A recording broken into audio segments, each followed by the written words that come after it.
মজাদার কাঁঠালের বিচি রান্না করলাম। দেশি মুরগির মাংস, একটু পাতলা ঝোল হবে, হলুদ কম, সাথে আবার দিলাম চাল কুমড়া। এই দেখেন, এই চাল কুমড়া দিয়ে আমরা ইলিশ মাছ খাই। আমি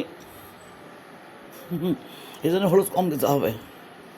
আমার ভাবি রান্না করতেন চাল কুমড়া দিয়ে, ডাক্তার ভাবি।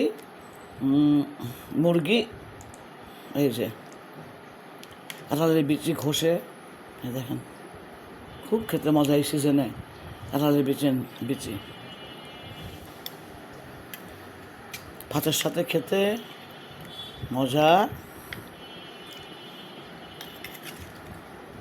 নামার সময় জিরা ভাজি, একটু পেঁয়াজের বেরেস্তা, পেঁয়াজের, দেখেন, যেহেতু দেশি মুরগি তো একটু পাতলা ঝোল হবে, খেতে মজা আর কি, উপকৃত অনেক,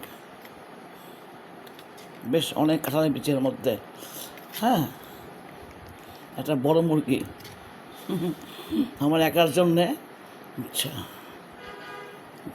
এখন আমি খাবো 3-4 পিস মুরগি ডিনার। বাঙালির কাঁঠালের বিচি দিয়ে মুরগি রান্না শিল্পচার্য, কত বড় রান।